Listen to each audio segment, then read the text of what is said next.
गौतम बुद्ध की प्रेरणादायक कहानी असली धन का रहस्य। प्राचीन समय की बात है। एक गांव के पास स्थित जंगल में एक वृद्ध ब्राह्मण अपनी पत्नी के साथ रहता था। ब्राह्मण अत्यंत गरीब था, परंतु उसे अपनी निर्धनता का बहुत दुख था।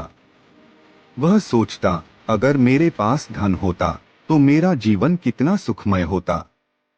एक दिन गांव में खबर फैली कि गौतम बुद्ध अपने शिष्यों के साथ वहां आए हैं। ब्राह्मण ने सोचा, यह मेरे जीवन का सुनहरा मौका है। बुद्ध जैसे महापुरुष मुझे अवश्य कोई उपाय बताएंगे जिससे मैं धनवान बन सकूं।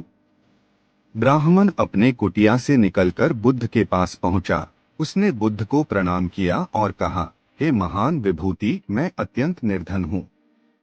कृपया मुझे ऐसा उपाय बताएं जिससे मैं धनवान बन सकूं। बुद्ध ने मुस्कुराते हुए उसकी बात सुनी और कहा, तुम्हारे प्रश्न का उत्तर मैं दूंगा, लेकिन पहले मुझे तुम्हारी सहायता चाहिए। ब्राह्मण उत्सुकता से बोला, हे भगवंत, मैं आपकी हर बात मानने को तैयार हूँ। बुद्ध ने कहा, यहाँ पास के एक गांव में एक स्त्री रहती है जिसे जीवन में सबसे बड़ा दुख मिला है। वह मुझे अपना दुख सुनाना चाहती है। तुम जाकर उससे पूछकर आओ। ब्राह्मण तुरंत उस स्त्री के पास पहुंचा।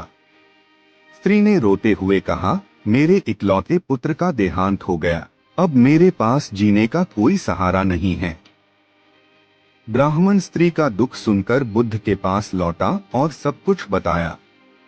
बुद्ध ने कहा, अब तुम्हें मेरे लिए एक और काम करना होगा। उस गांव में जाकर ऐसे घर का पता लगाओ जहां कभी कोई दुख न आया है। ब्राह्मण इस बार कई घरों में गया। हर घर में उसने पूछा, क्या इस घर में कभी कोई दुख नहीं आया? लेकिन हर घर से उसे एक ही उत्तर मिला, दुख तो हर किसी के जीवन का हिस्सा है। थकाहारा ब्राह्मण बुद्ध के पास लौटा और बोला, हे भगवान, ऐसा कोई घर नहीं मिला जहां दुख न हो। बुद्ध मुस्कुराए और बोले, तुमने अपने प्रश्न का उत्तर पा लिया। इस संसार में हर कोई किसी न किसी दुख से जूझ रहा है, लेकिन असली धन वह है जो हमें भीतर से शांति और संतोष दे। धन केवल साधन है, परंतु असली सुख दूसरों की सेवा और करुणा में है। बुद्ध की बात सुनकर ब्राह्मण का हृदय बदल गया।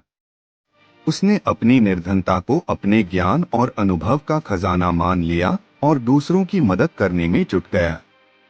सीख, यह कहानी हमें सिखाती है कि जीवन का असली धन भौतिक वस्तुओं में नहीं, बल्कि हमारी संतोष, करुणा और दूसरों के प्रति प्रेम में है।